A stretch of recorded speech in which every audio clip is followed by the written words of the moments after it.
Hello students. बहुत सारे बच्चे मन लगाकर पढ़ रहे हैं क्योंकि आपके जो व्हाट्सएप पर क्वेश्चन आते हैं उससे समझ में आता है कि कौन कितनी पढ़ाई कर रहा है। जो पढ़ रहा है वो भी ठीक है, जो नहीं पढ़ रहा है वो भी ठीक है। वो अपने आगे भविष्य के लिए आप लोग काम कर रहे हैं। जो मेहनत कर रहा है वो बहुत बढ़िया है, और जो नहीं मेहनत कर रहा है उसका आगे क्या होगा वो वही समझे। फिलहाल हम लोगों को सर्चिंग पर बात करनी थी। लास्ट हमने जो प्रोग्राम पढ़ा था वो सर्चिंग, वो थी आपकी लीनियर सर्च मेथड या सीक्वेंशियल सर्च मेथड। उसमें एलिमेंट को सर्च कर रहे थे हम एक एक सेल पर जाकर के। अगला जो सर्चिंग का मेथड है वो है binary search method. Sequential search तब फेल हो जाता है जब किसी बड़े डेटाबेस फाइल में या बड़े एरे में सर्च करना हो, जब 1 लाख 2 लाख 4 लाख 5 लाख डेटा हो और उसमें सर्च करना हो तो सीक्वेंशियल सर्च काफी स्लो हो जाता है। बाइनरी सर्च तेज गति से काम करता है और सीक्वेंशियल सर्च की तुलना में काफी बेहतर है। अब बाइनरी सर्च करने के लिए कुछ शर्तें हैं जो आपको ध्यान रखनी पड़ेंगी। सबसे महत्वपूर्ण शर्त है कि बाइनरी सर्च मेथड सिर्फ उसी एरे या डेटाबेस पर अप्लाई किया जा सकता है जिसका डेटा सॉर्टेड फॉर्म में हो। सॉर्टेड फॉर्म का मतलब समझ रहे हैं? जैसे ये सामने जो आपका एरे दिख रहा है ये सॉर्टेड फॉर्म में है। इसमें जो डेटा इनपुट है वो सब सॉर्टेड फॉर्म में, जैसे कि 1 3 5 7 8 9 10 11 12 15 ये एक सीक्वेंस में है। इसी सीक्वेंस में अगर जिगजैग मैनर में इनपुट है तो फिर बाइनरी सर्च आपका काम नहीं करेगा उस पर। तो बाइनरी सर्च के लिए प्राथमिक आवश्यकता क्या है कि आपका जो एरे है वो सॉर्टेड फॉर्म में होना चाहिए। अगर सॉर्टेड फॉर्म में नहीं है तो बाइनरी सर्च मेथड आपका काम नहीं करेगा। अब बाइनरी सर्च मेथड काम कैसे करता है, सबसे ये महत्वपूर्ण चीज समझ लीजिए इसको ध्यान से। Binary search method divide and conquer या डिवाइड एंड सर्च पर काम करता है। वो एरे को जितनी बार आप लूप को चलाते हैं उतनी बार एरे को अलग अलग भागों में बांट देता है। जैसे करेगा क्या, जैसे अगर पहली बार कोई नंबर सर्च कर रहा है, अगर वो मिड तक आता है, बीच में आता है, 8 पर आया और वो संख्या अगर इस 8 से बड़ी है, मतलब आपका कर्सर अगर यहां पर है, यहां पर कंट्रोल आपका गया और वो संख्या अगर 8 से बड़ी है तो निश्चित तौर पर वो संख्या इसके आगे ही होगी। अगर आगे होगी तो 8 के पीछे के एरे को वो छोड़ देगा। उसके बाद वो इस 4 के और इस 9 के बीच में सर्च करेगा। अगर फिर यहां पर 10 तक जाता है वो और फिर देखता है कि जो संख्या है वो इससे भी बड़ी है, तो जो 6 ए ऑफ 6 आप देख रहे हैं इसके पीछे की सारी संख्याओं को वो छोड़ देगा, पीछे सर्च नहीं करेगा वो। इसके बाद वो 6 और 9 के बीच में सर्च करेगा, क्योंकि जब संख्या 10 से बड़ी है तो निश्चित रूप से वो बाद में होगी, बशर्ते कि एरे आपका असेंडिंग ऑर्डर में हो। तो इस तरह से वो सर्च करता है। सर्चिंग करने में इस तरह से भाग में बांटने से फायदा क्या होता है कि आपका आधा आधा एरे एक एक बार में छूटता जाता है और डेटा जिसमें सर्च करना है वो कम हो जाता है। तो कम डेटा में सर्च करने की आवश्यकता पड़ती है, इस वजह से बाइनरी सर्च मेथड तेज गति से सर्च करता है। अब चलिए इसके प्रोग्राम पर चलते हैं। ये आपका प्रोग्राम है, इसको रन करा के देखिए। जैसे हमने रन किया, नंबर इनपुट कर रहे हैं।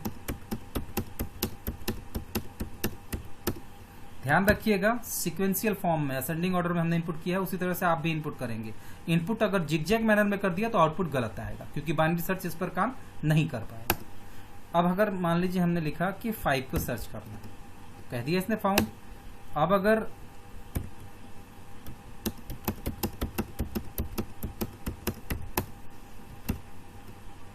हमने कहा 11 सर्च करना है, जैसे पहले इंटर नंबर्स मांगेगा, 10 नंबर आपने इनपुट किया क्योंकि 10 सेल का एरे है ये। फिर आपसे पूछेगा इंटर नंबर टू सर्च, तो आपने कहा 11 को सर्च करना है, इंटर किया आपने, कह रहा नॉट फाउंड। इसका मतलब ये प्रोग्राम सही है, प्रोग्राम सही काम कर रहा है। अब ये प्रोग्राम सही काम करने के लिए इसमें क्या क्या किया गया है पहले इसको देखिए। आपके वेरिएबल कौन कौन से लिए गए हैं? लो, ए ऑफ साइज 10 है, लो, हाई, मिड, एन, एफ, आई, मतलब बहुत सारे वेरिएबल्स हैं। इसमें से आई का इस्तेमाल सिर्फ इस एरे के लिए किया गया ताकि एरे एलिमेंट्स इनपुट हो सकें। जैसे आई बराबर 0, I is less than size, इसका ना %d एम्परसेंट ए ऑफ आई, फिर आई प्लस प्लस। तो इस लूप को आप जानते हैं, इसका इस्तेमाल करेंगे एरे के अंदर डेटा को इनपुट करने के लिए। आई +1 करता रहेगा, पहली बार ए ऑफ 0 में इनपुट करेगा, फिर ए ऑफ 1 में इनपुट करेगा, फिर ए ऑफ 2 में इनपुट करेगा, इस तरह ए ऑफ 9 तक वैल्यूज को इनपुट कर लेगा।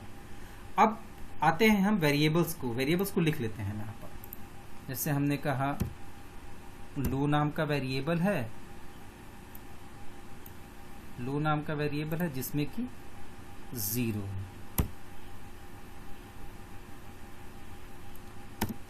एक हाई नाम का वेरिएबल है जिसमें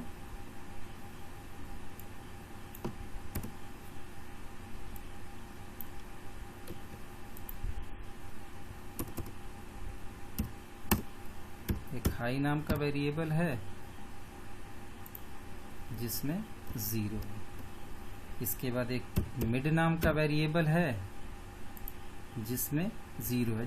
इसमें देखिए ऑटो करेक्ट है, जिसकी वजह से पहला अक्षर कैपिटल हो जा रहा है, तो इससे कंफ्यूज मत होइएगा। मिड बराबर 0 है। और कौन वेरिएबल्स हैं भाई? n है और एक f है। n नाम का वेरिएबल है जिसमें 0 है, और एक f नाम का वेरिएबल है, ये फ्लैग वेरिएबल है आप जानते हैं, जिसमें 0 है। i को हमें यहाँ नहीं रख रहे हैं क्योंकि i का इस्तेमाल सिर्फ इनपुट करने के लिए है, तो कोई उसकी आवश्यकता हमको बाद में नहीं पड़ने वाली है। तो इतने वेरिएबल्स का इस्तेमाल आपको करना है। वेरिएबल्स ज्यादा भी लग रहे होंगे, ये थोड़ा सा कॉम्प्लेक्स है, इसलिए बहुत ध्यान से समझिएगा इसको, और ये परीक्षा में भी आया है कई बार। अब यहाँ आते हैं प्रोग्राम में। यहां तक तो ठीक है भाई, आपका इनपुट हो जाएगा। इसके बाद गए हम, यहां तक इनपुट स्टेटमेंट है आपकी, ये ऊपर चला गया, ठीक। उसके बाद आपने कहा लो बराबर 0, लो की वैल्यू 0 करिए, तो लो की वैल्यू 0 है। हाई इक्वल्स टू साइज -1, तो साइज क्या है? साइज आपका 10 है ना, तो हाई इक्वल्स टू साइज -1 मतलब कितना हो जाएगा? 9। फिर आप यहां गए, आपने कहा print F inter number two search, उस नंबर को इनपुट करिए जिसको आपको सर्च करना है। Scan up %d %n, n के अंदर वो नंबर इनपुट होगा। मान लीजिए आपने इनपुट किया 11 इनपुट कर दिया। अगर आपने 11 इनपुट किया तो n में 11 है। फिर नीचे गए आप, while low is less than or equals to high, low जब तक छोटा या बराबर है हाई से तब तक ये लूप चलेगा। तो लो के अंदर 0 है और हाई साइज -1 है, साइज -1 मतलब 9 है, तो बड़ा है, लो छोटा ही होगा। तो ये कंडीशन सही है आपकी। आपने कहा मिड बराबर लो प्लस हाई बटे 2, लो प्लस हाई बटे 2 मतलब लो की वैल्यू क्या है? 0 और हाई की वैल्यू क्या है? 9। 0 प्लस 9 9 होगा, divided by 2। 0 plus 9 divided by 2 कितना होगा? 4.5। तो सी में दशमलव के बाद की संख्या तो लेता नहीं है, तो आएगा क्या? 4। मतलब मिड के अंदर क्या आएगा? 4। फिर आप यहां से नीचे जाएंगे, आप चेक करेंगे if A of mid, mid की वैल्यू क्या है? 4। If A of 4 equals to N, A of 4 के अंदर जो वैल्यू है क्या वो एन के बराबर है? ए ऑफ 4 के अंदर क्या है? 8, और एन के अंदर क्या है? जो नंबर आपने इनपुट किया है 11। ए ऑफ 4 के अंदर 8 है और एन के अंदर 11 है, तो बराबर नहीं है। तो जब ये कंडीशन गलत होगी, ये दी गई कंडीशन गलत होगी, तो आप फिर इसके अंदर नहीं आएंगे, नीचे आ जाएंगे। आपने कहा if A of mid is greater than N, A of mid मतलब क्या है? मिड क्या है? 4। ए ऑफ 4 क्या एन से बड़ा है? तो ए ऑफ 4 के अंदर जो वैल्यू है 8, क्या एन से बड़ी है? नहीं बड़ी है, मतलब आपकी ये कंडीशन भी गलत हुई। तो जब ये कंडीशन गलत होगी तो आप कहां जाएंगे? एल्स में। आपने कहा लो बराबर मिड प्लस 1, लो के अंदर मिड प्लस 1 डाल दीजिए। तो लो के अंदर मिड प्लस 1 डालेंगे तो क्या आएगा यहां पर? 5। फिर ये क्लोजिंग ब्रेस से कंट्रोल कहां जाएगा? इस लूप पर। आप फिर चेक करेंगे while low is less than or equals to high, low के अंदर जो नंबर है क्या वो छोटा या बराबर है हाई से? तो लो के अंदर वैल्यू क्या है? 5, और हाई के अंदर क्या है? 9। छोटा है, मतलब कंडीशन सही है आपकी। ये नीचे जाएंगे, मिड बराबर लो प्लस हाई बटे 2। मिड के अंदर नई वैल्यू क्या आएगी? लो प्लस हाई, लो के अंदर जो होगा और हाई के अंदर जो होगा उसको जोड़ देंगे और 2 से डिवाइड करेंगे। तो लो प्लस हाई बटे 2 मतलब 9 प्लस 5, 9 प्लस 5 कितना होगा? 14 बटे 2 कितना होगा? 7। वो कहा जाएगा? मिड में, क्योंकि आपने लिखा था ना mid equals to low plus high बटे 2, तो मिड के अंदर आएगा 7। फिर आपने चेक किया if A of mid equals to N, A of 7 के अंदर जो वैल्यू है क्या वो n के बराबर है? ए ऑफ 7 के अंदर जो वैल्यू है, ए ऑफ 7 में क्या है 11 और n में क्या है 11, मतलब बराबर है। ये कंडीशन सही मिल रही है आपको। तो जब सही मिल रही है, ए ऑफ मिड बराबर n मिल रहा है, तो आपने कहा f बराबर 1, f के अंदर 1 डाल दीजिए। f के अंदर 1 डाल देंगे। f के अंदर 1 क्यों डाल रहे हैं? बस ये जानने के लिए कि जो लूप आपने चलाया उसके अंदर जो एलिमेंट आपने सर्च करना था वो मिला है कि नहीं मिला है। अगर एलिमेंट मिलेगा तो f में 1 आएगा और नहीं मिलेगा तो f में 0 ही रह जाएगा। तो f में f बराबर 1 कहा आपने और ब्रेक किया। ब्रेक का काम क्या है? जिस लूप के अंदर मिलेगा उस लूप को टर्मिनेट कर देगा। तो ये आप इस क्लोजिंग ब्रेस के नीचे आ जाएंगे। यहां आपने कहा if f equals to 1, f में क्या 1 है? f में आप देखिए f में 1 है, तो आप क्या कहेंगे? f में अगर 1 है तो प्रिंट f फाउंड, तो आपकी स्क्रीन पर फाउंड प्रिंट हो जाएगा। अगर ये इनपुट है आपका तो अब अगर मान लीजिए ये 11 नहीं रहा होता, इसकी जगह कोई और वैल्यू रही होती, जैसे मान लेते हैं हम ये 20 रहा होता। एक बार इसको भी ड्राई रन करा लेते हैं, ध्यान से समझिए ड्राई रन को। लो में पहली बार 0 होगा और हाई में साइज -1 मतलब 9 होगा।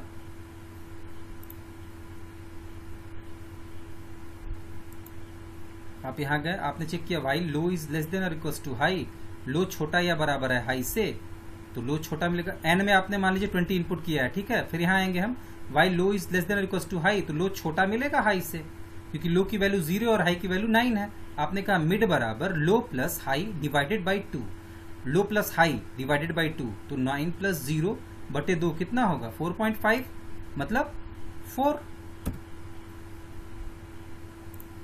फिर यहां गए आप चेक करेंगे if A of mid equals to N, A of mid के अंदर जो वैल्यू है क्या वो एन के बराबर है? ए ऑफ मिड के अंदर जो वैल्यू है क्या वो एन के बराबर है? मतलब ए ऑफ 4 के अंदर जो वैल्यू है वो क्या उस नंबर के बराबर है जो आपने इनपुट किया है एन में? देखिए ए ऑफ 4 के अंदर जो वैल्यू है मतलब 8 क्या एन के बराबर है? एन में क्या इनपुट किया है आपने? मान लीजिए 20 इनपुट किया है, तो बराबर नहीं है। बराबर नहीं है तो आप इसके अंदर जाएंगे नहीं, यहां पर जाएंगे। If A of mid is greater than N, mid की वैल्यू क्या है इस समय 4, if A of 4 is greater than N, A of 4 के अंदर जो वैल्यू है, ए ऑफ 4 के अंदर क्या है 8, क्या वो एन से बड़ी है? एन में 20 है तो बड़ी नहीं है, कंडीशन गलत होगी आपकी। तो जब कंडीशन गलत होगी तो आप क्या कहेंगे? एल्स में जाएंगे। आपने कहा लो बराबर मिड प्लस 1, लो बराबर मिड प्लस 1 करेंगे तो लो में क्या आएगा? मिड में क्या है 4, 4 प्लस 1 कितना होगा 5, ये आ जाएगा आपके लो में।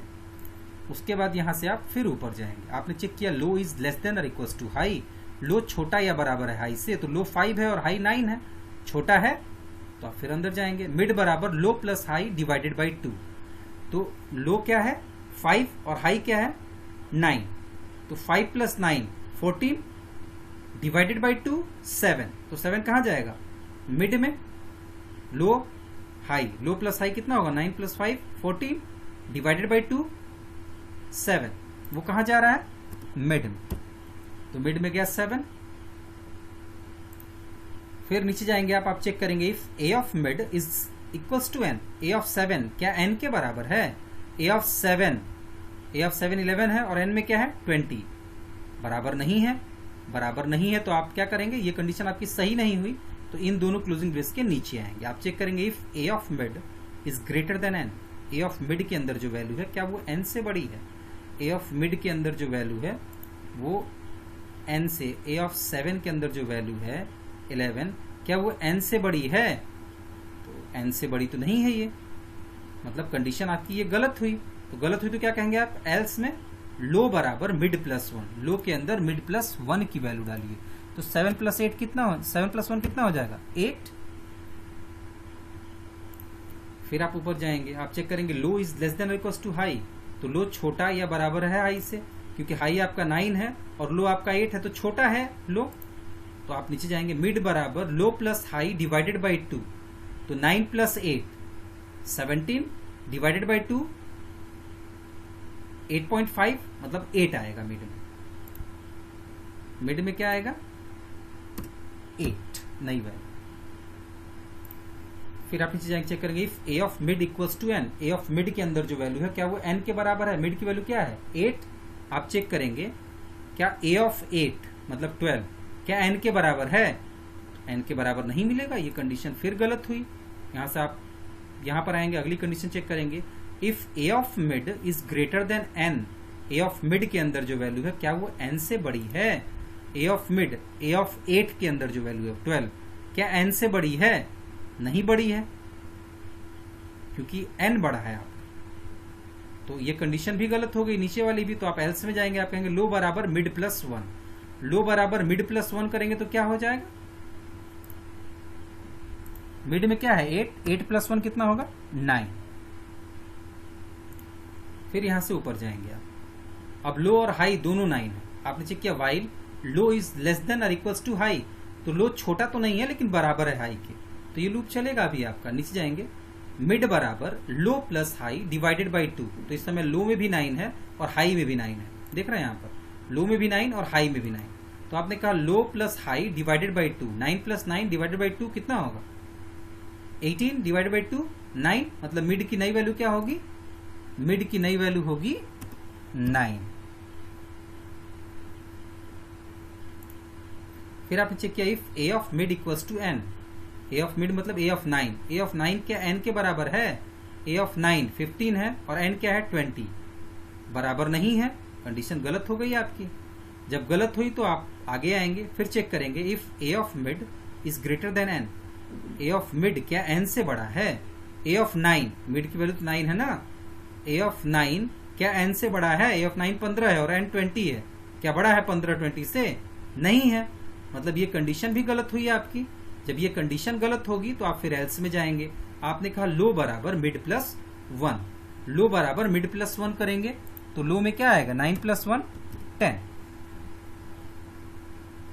अब फिर क्लोजिंग ब्रेस पर आएंगे, यहां से ऊपर जाएंगे, आप फिर कंडीशन चेक करेंगे while low is less then और इक्वल्स टू हाई, लो आपका अब 10 हो गया है और हाई 9 है, देखिए लो 10 है और हाई 9 है, तो ये कंडीशन गलत हो जाएगी ना, लो छोटा नहीं रहेगा क्योंकि लो तो बड़ा हो गया है, लो 10 हो गया है, तो ये कंडीशन आपकी गलत होगी। जब गलत होगी तो ये लूप टर्मिनेट होगा। आप यहां आएंगे, आपने चेक किया इफ f इक्वल्स टू 1, तो f में तो 1 तब पड़ता जब यहां पर a ऑफ मिड के अंदर वैल्यू मतलब उस एरे के अंदर वो वैल्यू मिली होती, तो f में 1 करके ब्रेक किया होता हमने, अब f में तो 1 डाला नहीं है हमने, तो जब हम चेक करेंगे इफ f इक्वल्स टू 1 तो f में आपका 0 का 0 ही है जो आपने इनपुट किया था शुरू में, तो क्या है f बराबर 1 नहीं मिलेगा, एल्स में जाएगा, प्रिंट करेगा नॉट फाउंड। तो ये आपका बाइनरी सर्च का प्रोग्राम है, बहुत ध्यान से इसको समझिएगा। Thank you.